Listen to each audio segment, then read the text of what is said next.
Welcome to A Father's Note with Lionel Nelson, promoting fathers through building men.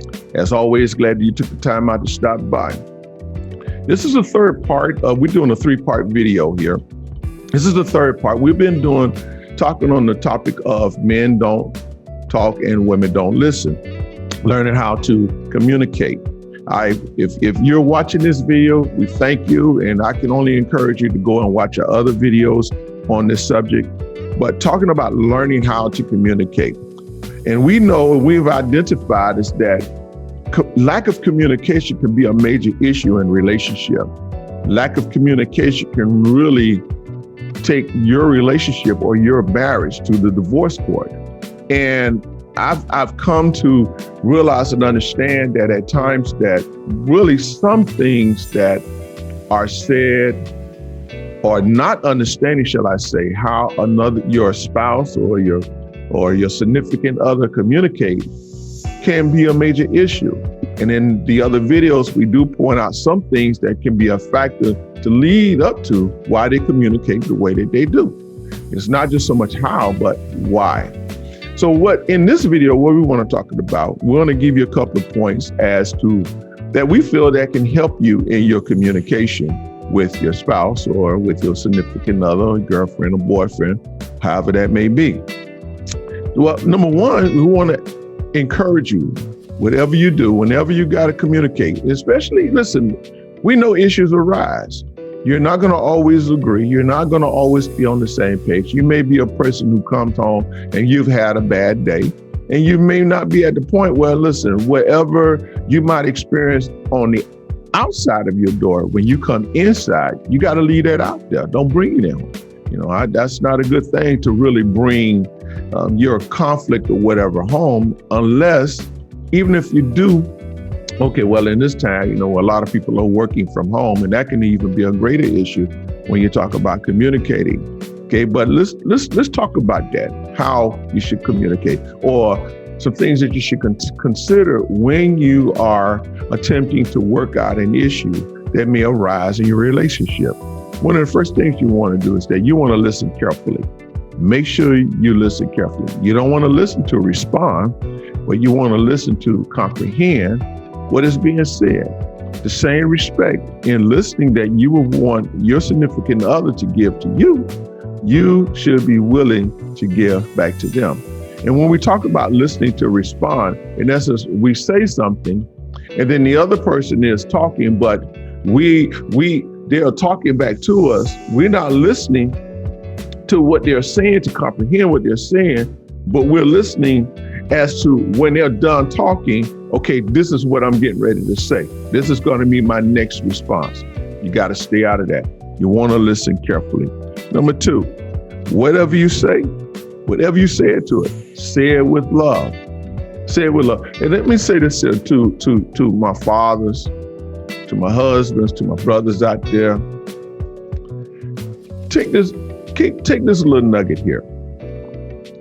We all have mothers. We all have sisters. And I know I love mine dearly.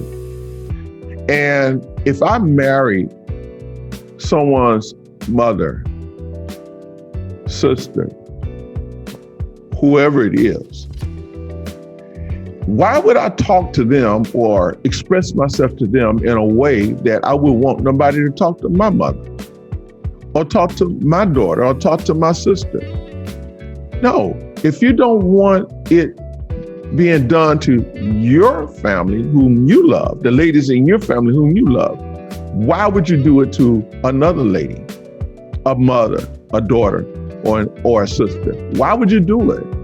You give them that respect. If you want another man to respect your mother, your sister, not degrading them, not talking down to them, or even your daughter, then you need to do the same. Do the same. Don't do that. Don't talk to any woman in a way. You know what? And they can be rude. Yes. They can cuss you out and everything else, but that doesn't mean that they could be degrading. They can call you every name but a child of God, but it doesn't mean that you have to go there. Where's your self-control? Where's your temperance? Just if they want to go that low, That don't mean you have to go that low with them. And my advice to you, I would encourage you, don't ever, ever, ever do that. Because one thing about it, once you release those words, you can't get them back. That old saying, sticks and stones may break my bones, but words will never hurt. That's not true. Words do hurt. Words do hurt. So whatever you do say, if you do need to respond, say it with love. Okay. Number 3, you want to listen without being defensive. You got to hear each other out. Not just to hear each other, hear each other out, hear their complaint. It may be a valid complaint. It may be valid. They may be expressing something to you that you may not even be aware of. You may not even have any knowledge of what they're saying. You got to know that, hey, their point, they could have a valuable point. So it's important to hear them out.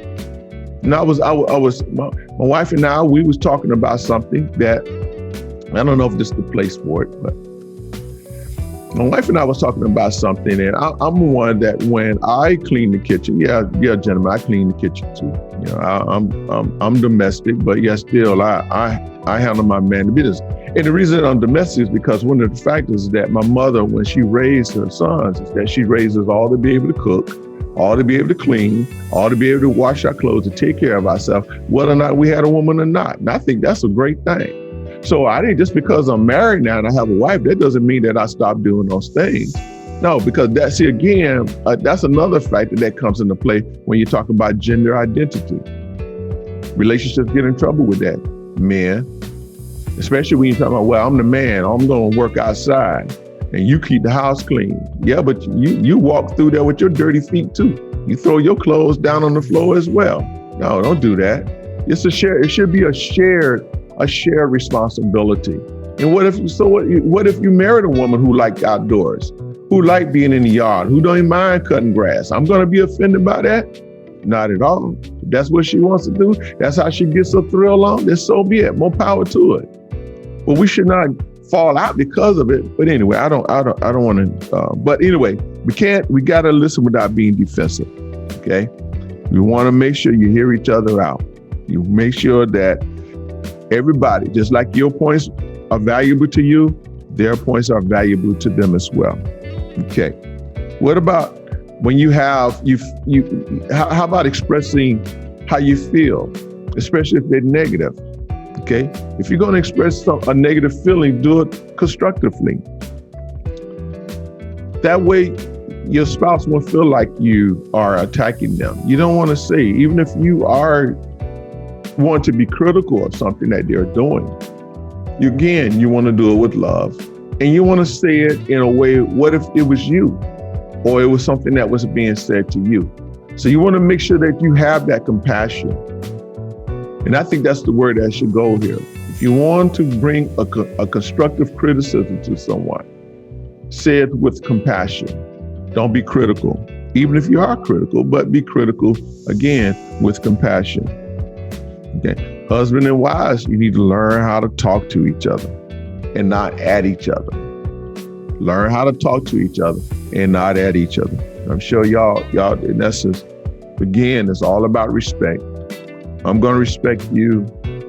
I'm going to talk to you a way in which that I want you to respond to me. Okay? And the other one, think before you speak. Make sure you clear your thoughts first before you say anything. How is she going to feel if I say it this way? How is he going to feel if I come at him that way? These are very simple points. One of the most important things, though, is to never forget why you fell in love, why you was attracted to each other, why you chose to get married, why you chose to have children together. Really, a lot of issues, unless it's a violent relationship where either the husband or the wife is abusive, then you know what? Then you need to do what you feel is best for you. But I would encourage anyway, don't ever stand in an abusive relationship.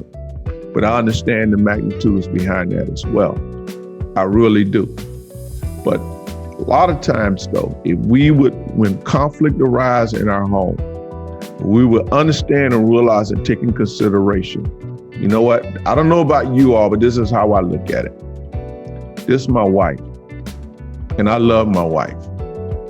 And if I love her, I'm not going to talk to her in any kind of way like she doesn't matter.